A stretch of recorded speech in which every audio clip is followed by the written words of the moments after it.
Patrick Chetboun, c'est vous qui avez lancé il y a maintenant 8 mois, enfin en juin dernier, ce cellier des arts, c'est-à-dire un pôle d'art ici en Autunois. Pourquoi avoir créé, on peut dire, cette galerie?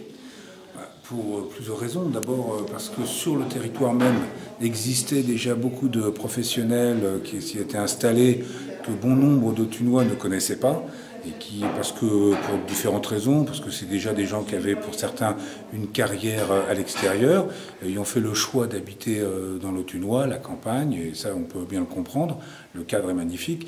Et puis deuxièmement pour essayer de relancer, si vous voulez, la notion de qualité, la notion de savoir-faire, et de rappeler à tout le monde que le luxe, c'est pas forcément ce qu'on croit. C'est-à-dire que quelque chose de qualité n'est pas forcément lié qu'à un prix, mais aussi à un goût personnel qu'on peut avoir. On est à une époque où on peut acheter beaucoup de choses à crédit. Pourquoi pas des œuvres d'art? Pourquoi pas de l'artisanat? Alors là, on est dans le cellier, c'est-à-dire c'est l'ancien...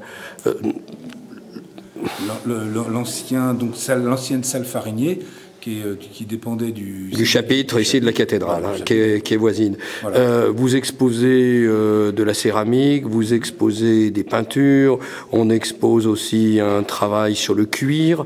Qu'est-ce qui réunit? Comment est-ce que vous choisissez les artistes qui sont là? Alors, on les choisit en fonction justement du fait qu'ils soient déjà des professionnels, donc déclarés en tant que tels, qu'ils aient déjà un certain métier,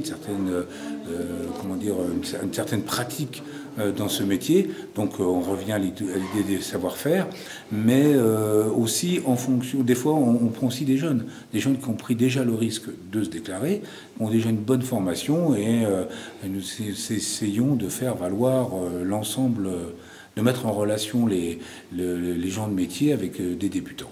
Alors il y aura plusieurs manifestations chaque année. Voilà. Il y en aura une très prochainement, au mois de mars prochain, avec un des artistes qui est déjà exposé ici. Est-ce que c'est un artiste autunois? Est-ce que vous pouvez nous le présenter? Oui, Jean Gazda, qui est à la fois bijoutier, sculpteur verrier, qui travaille sur le détournement d'objets en verre.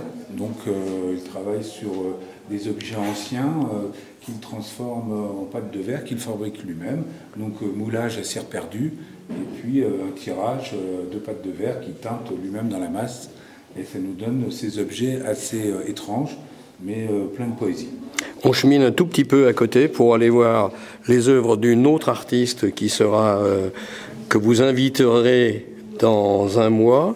Alors, vous pouvez nous présenter cet artiste qui travaille sur le cuir? Voilà, Sylvia Mochard, qui est styliste maroquinière depuis déjà une quarantaine d'années, et qui a travaillé pour des grandes maisons, et qui s'est mis à son compte depuis déjà plus de 20 ans, et qui travaille sur un concept du tout cuir. C'est-à-dire qu'elle a supprimé de ses sacs en cuir tout ce qui était matière plastique et carton, pour ne faire que du 100% cuir.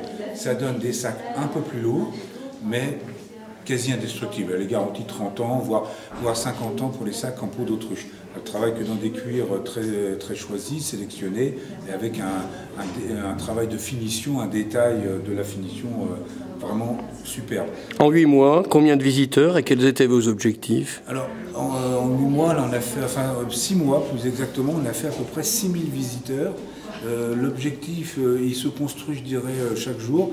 L'objectif de base, c'était donc, comme je vous le disais au début, de faire valoir, relancer le métier d'art, relancer l'apprentissage, la maîtrise, et de rappeler à nos concitoyens, à nos amis, à nos visiteurs, que les choses de qualité, c'est pas réservé qu'à une élite, et que je rappelle toujours que les artisans d'art, même à très haut niveau comme Sylvia Mochard, finalement sont payés 4,50 € de l'heure, même pas plus, ou des fois moins, même sur des choses de très grande qualité. Il y a un investissement, argent, temps, qui justifie les prix.